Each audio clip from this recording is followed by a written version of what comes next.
candles flicker like beacons in the darkness, casting their feeble light upon an empty bedroom, faint symbols of desperate courage and resolve, a deliberate act of defiance against the unquiet spirit which claims this realm as his own.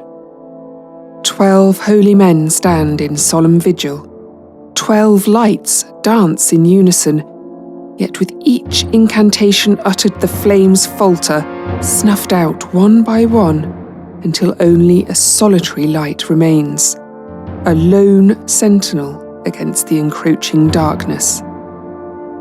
What drives this restless ghost, this tormented soul, and who will win this harrowing confrontation? Come with me, if you dare, to meet One-Handed Boughton, the scourge of Lawford Hall. You'll have to forgive me for that slightly dramatic introduction. I can't actually take you to Lawford Hall in Warwickshire, as it was demolished between 1784 and 1790 by Sir Edward Boughton, the 8th Baronet. What remains as a handsome manor house in Little Lawford was originally the stable block of the Boughton family's seat. But the ghost of One-Handed Boughton has been surprisingly mobile and made his way to Brownsover Hall near Rugby in the late 1800s. This hall is now a country hotel, but for years it was the home of the Ward Boughton-Lee family, and the story of how their spectral ancestor came to join them there from Lawford Hall is an intriguing one. The Boughton baronetcy was created in 1641 for William Boughton of Lawford Hall as a reward for his services to the Loyalist cause. As a result of that ennoblement, he was entitled to augment his coat of arms with a sinister hand at pome, cooped at the wrist and erect, gules, or the Red Hand of Ulster. As with Thomas Holt at Aston Hall, the notion that this red hand indicated something unsavoury in the family's past took hold. It isn't known exactly who One-Handed Boughton was when he was alive, but the most repeated versions are that he was an Elizabethan who either lost an arm in battle or an accident, or had his hand cut off as a punishment for removing his neighbour's landmarks. One account names him as Sir Jack Boughton, a man devotedly committed to maintaining his family's estates, though I've not been able to find anything to substantiate this. Whatever the reason for his lack of hand, when he died, he was unable or unwilling to move on. In 1795, just after Lawford Hall was demolished, Samuel Ireland published a book called Picturesque Views of the Upper or Warwickshire Avon, which contained a sketch of the hall and the following comment. In Lawford Hall, I am told, a room was preserved as the bedchamber of an ancestor of the family, who, in the time of Elizabeth, having lost an arm, went afterwards by the appellation of One-Handed Boughton. After his death, the room was reported to be haunted, and as such many attempts were made to sleep in it, but in vain. The ghost of this one-handed gentleman, I was told, by persons on the spot, had been frequently seen by their fathers, riding across the neighbouring grounds in a coach and six. And indeed it seems that many people were surprised by this phantom coach when out at night.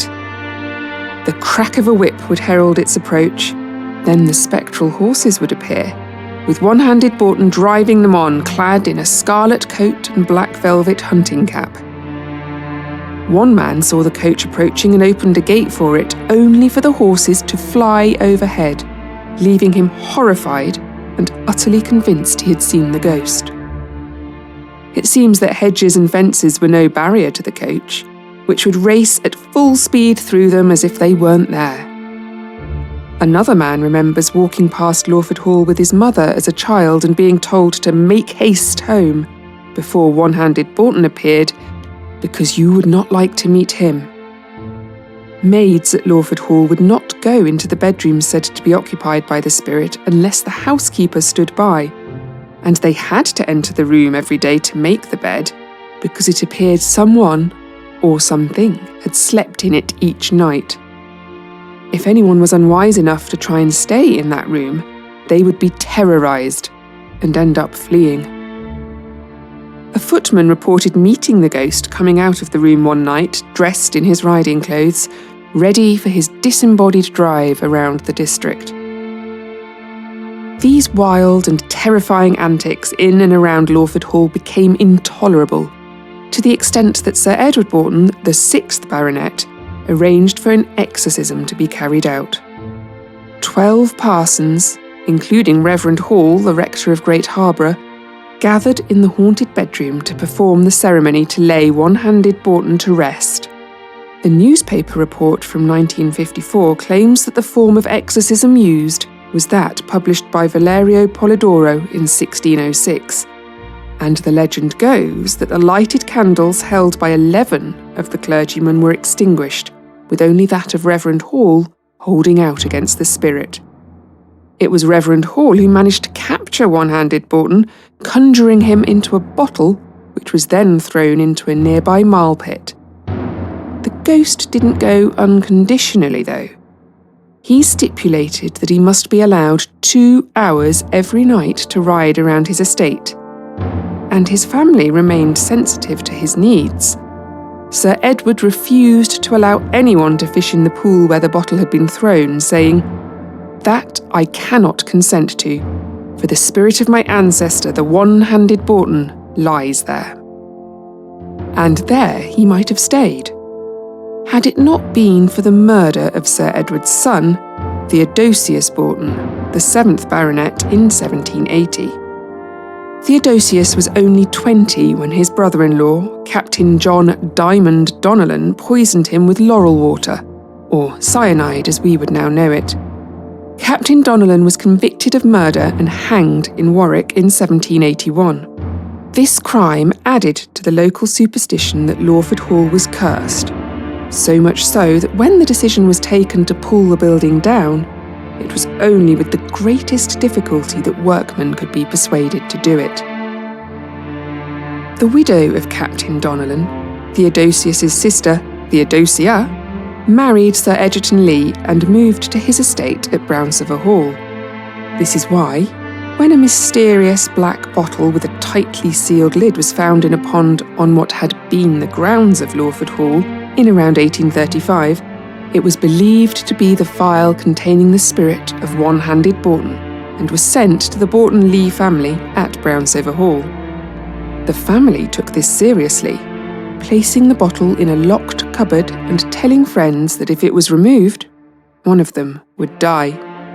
The story goes that as soon as the bottle arrived at its new home, the phantom coach was seen driving across country to Brownsover Hall, which then became the site of various supernatural phenomena.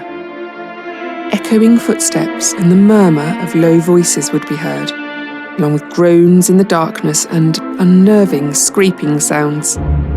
People would hear hoofbeats and wheels fast approaching, but with no source. Doubtless One-Handed Boughton taking his coach out as agreed with Reverend Hall. One night watchman at Brownsover reported the sense of someone brushing past him when the place was otherwise deserted, and an invisible hand grabbed the ankle of a sleeping guest. Brownsover Hall was said to remain haunted by One-Handed Boughton as recently as 1970, when the lease was marketed for sale as including the energetic family ghost. But apparently, when the Boughton Lee family finally sold the property, as mentioned it is now a hotel, they took steps to ensure their ancestor wouldn't disturb the new owners and occupiers. The bottle containing the exorcised spirit was removed from the hall and buried, in concrete, at a secret location.